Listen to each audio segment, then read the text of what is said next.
Folks, we received a few other questions after I filmed the previous talk there, and I'd like to answer them now as best I can. So I've got a list of them here, so I'll have to look down every now and then to read the questions. But the first question was, how do you learn how to focus? Well, this is what I would suggest, is learn to employ your 5 senses when thinking about something. Now let me give you an illustration on that. Right now, think about a watermelon, what color it is, what shape it is, see the details. Some have horizontal lines on them, some don't. Imagine what it feels like. Just imagine that you were touching it. It has a very smooth skin. Imagine that you took hold of it and picked it up. Watermelons are fairly heavy. Then imagine you took a knife, sliced it in two, and then look at how thin the green outer layer is, then the white, then the red. Imagine you put your finger in it. I've given this illustration before, but employ all of your 5 senses. Whenever you do this, you are reaching an alpha brain frequency. So try this on anything. If it's a conversation with someone, imagine the tone of their voice, the complexion of their face, the color of their hair. The more that you can use your 5 senses, the more you are going to reach an alpha brain frequency, which adds power to your thoughts, which is why, in my opinion, that we can make energetic changes on things and people at a distance, probably anywhere on the planet. So I may possibly repeat myself as to what I said in the previous talk, but it's just my way of answering your questions. Of course, at the time you asked these questions, you didn't really know what what was in the talk, I guess.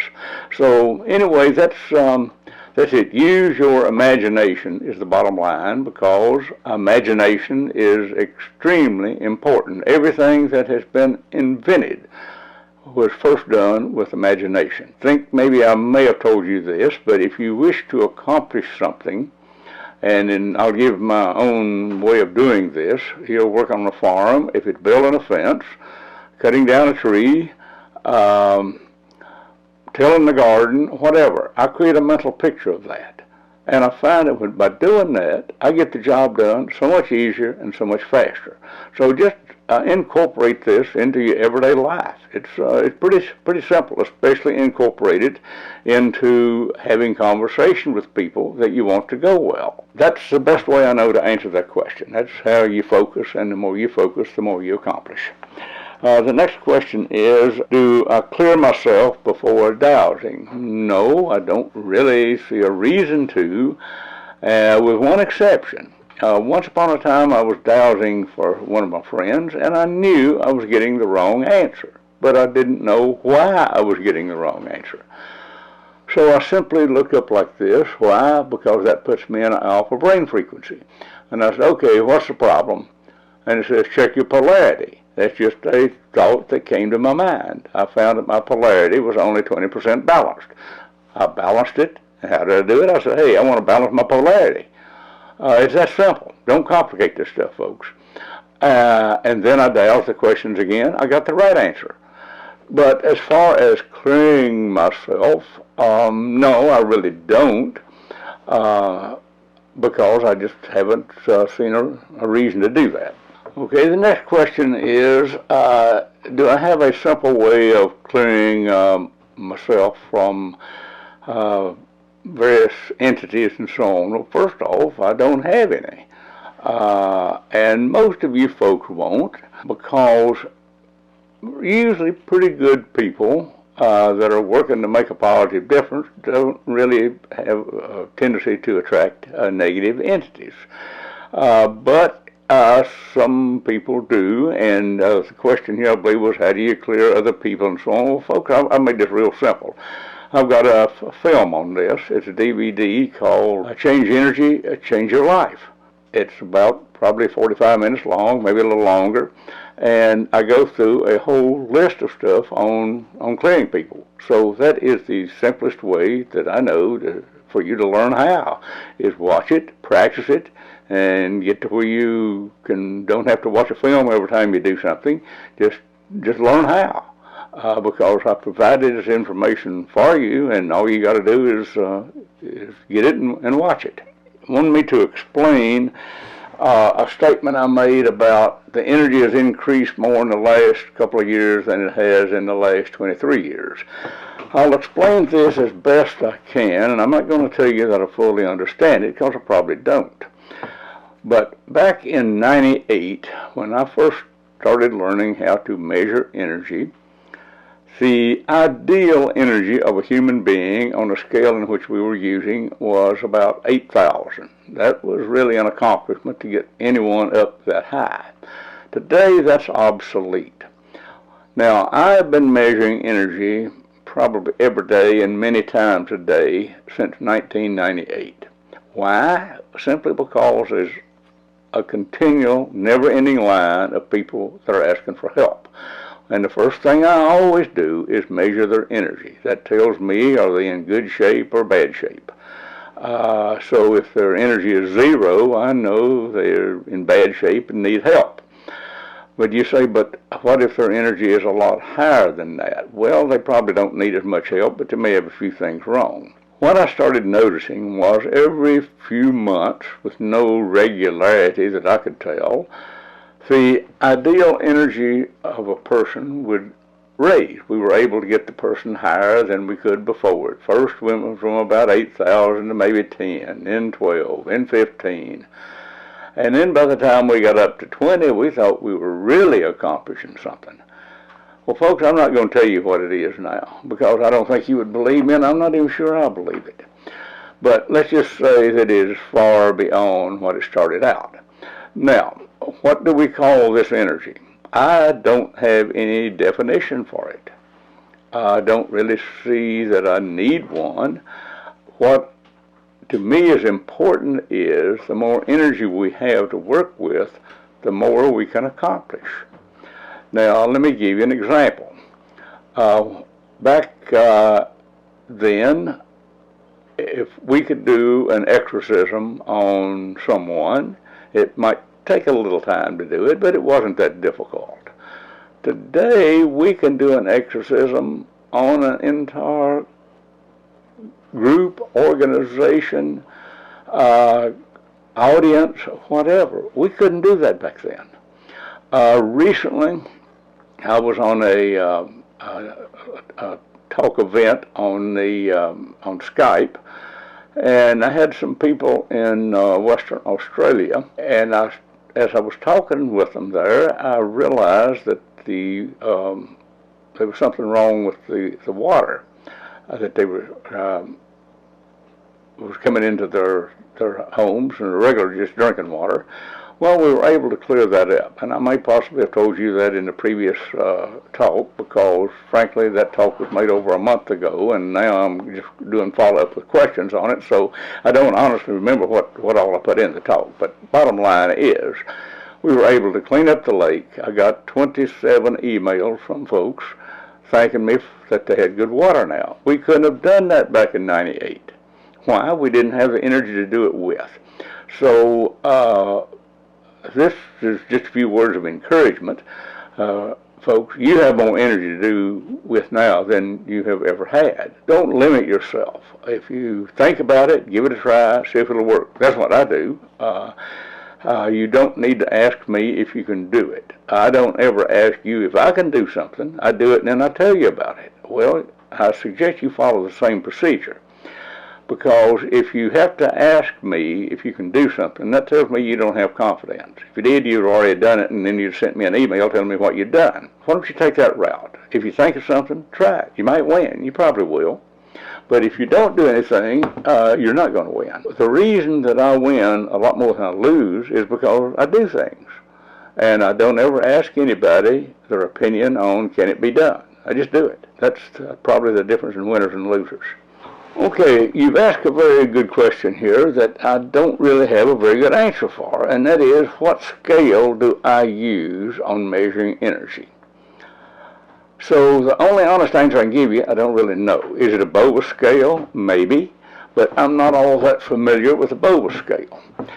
When I started out doing this, I was working with an old trapper from northern Canada. His name was Bill Askin. And I actually devoted chapter 8 in my Future Shores book to him and his wife, Winnie, because I learned more about energy from those people than I've learned from everybody else combined. And at the time, he was dowsing things on a numeric scale, which is on the chart that you can get off my website for free, if you like. It's the chart that Walt Woods had in his book, Letter to Robin, but I erased a lot of things on there because I didn't know how to explain them, so the best thing to do is if you can't explain them to people, just don't use them. And I just kept the chart very simple. And I'd usually douse on a percentage scale, but not entirely. A percentage scale of 0 to 100% plus or minus. Generally speaking, almost always, the plus is good, the minus is bad. And I think I told you earlier, I asked this question, what is the result of an action on a percentage scale? Now, let's get over to measuring energy. I measure energy in increments of thousands. And right now, as we speak, and this may change tomorrow, I don't know, it's been this way for a few years, but not, maybe 2 or 3 years, the energy of most pretty good positive people that aren't really doing any clearing on themselves is around 20,000. And you probably say 20,000 what? And I don't know the answer to that. But just because I don't have a name for it doesn't mean that we don't know what's going on. It doesn't mean we can't do it. It just means that we don't have a scientific name for it.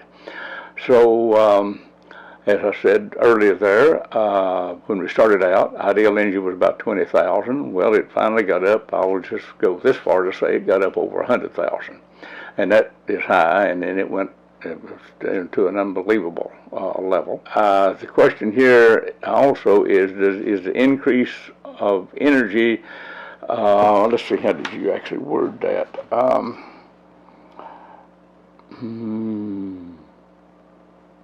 Is the increased energy in connection to the raising energy of the planet? Well, I would think so, but now, does it affect everybody? No. Because there's a lot of people out there who still have a zero energy. I mean, I can't even get a read on these people. Now, I may possibly have told you this earlier, but there's 3 things that will cause a person's energy to go zero. One is a fragmented soul, one is being possessed, and one is having curses on a person.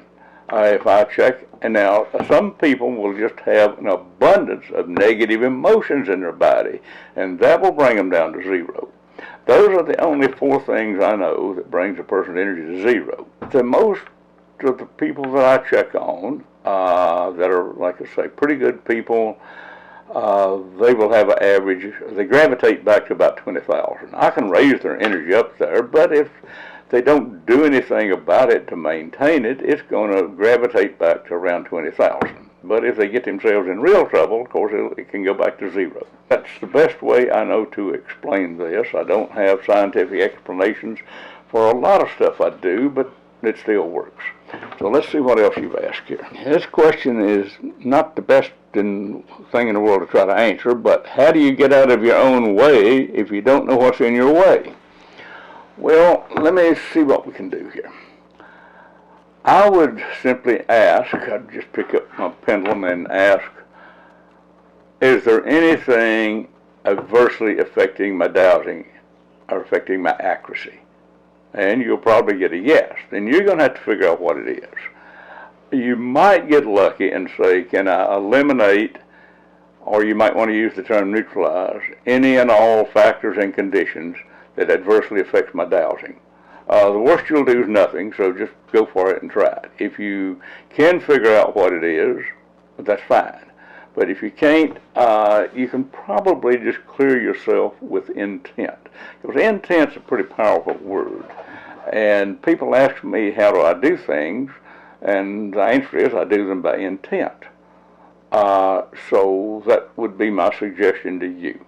Also, you might ask, how much you know about a situation compared to what you need to know. And sometimes I find that we don't know very much at all compared to what we need to know.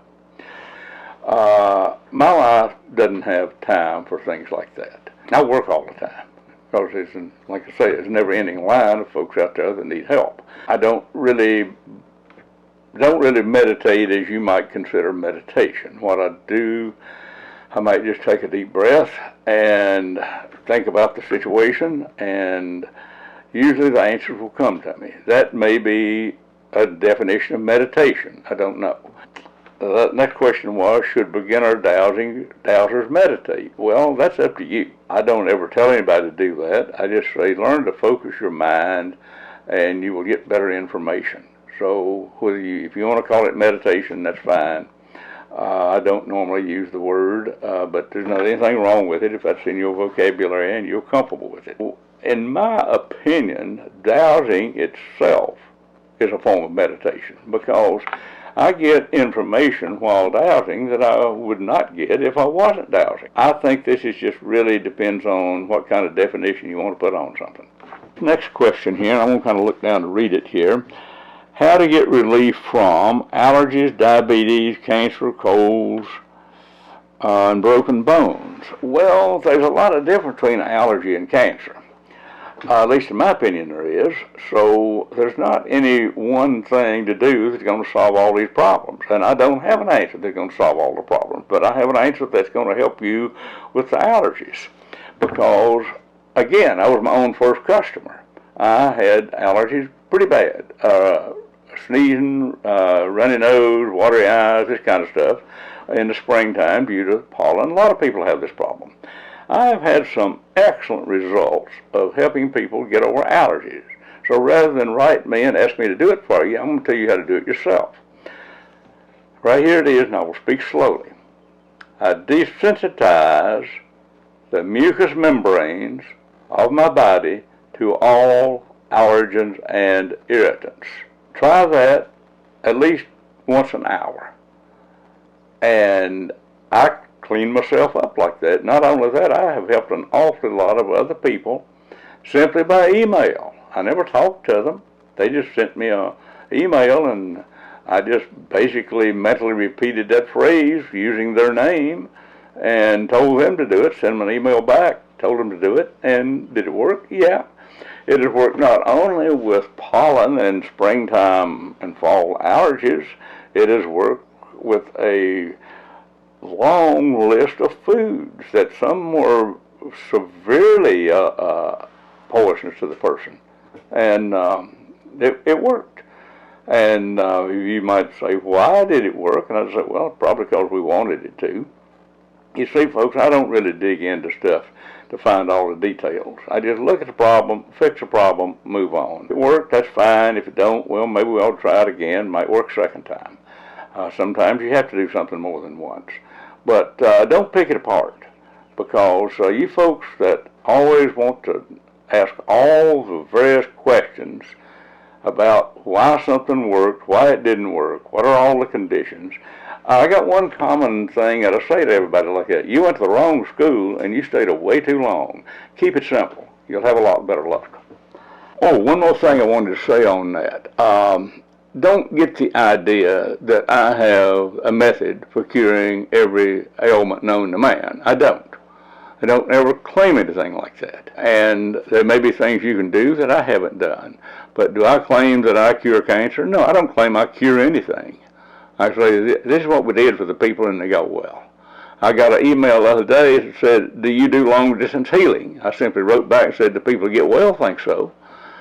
So if people write me questions like that, those are the kind of answers I send them back. Do I have a cure for any of these other things you mentioned? No, I really don't. Have I worked on people with these conditions that got well? Yes. But a lot of that probably depended upon their belief system. And our belief system, as I've said so many times, is the dominant factor that controls everything that happens to us. If a person believes that whatever I do for them is going to work, they're probably right. This is why it's not kind of useless to work on skeptics. They don't believe that it's going to work, and they're probably right too. This last question here, I guess in a way it's impossible to answer, but I'm going to try to give you one anyway. What can I offer young people in today's generation who haven't learned to listen or do dowsing with intent? Well, I can't offer them any more than I can you. And the best way to answer this is I have made over 60 films. All but 6 of them are free. Just go to our YouTube channel or website and find them and watch them. There's not any restrictions on them. I do have a condensed version of my class that I have filmed with 6 DVDs and 1 CD, but everything else out there is free. Point them in the right direction, they'll either take it or leave it. I do not try to convince anyone to believe what I'm saying.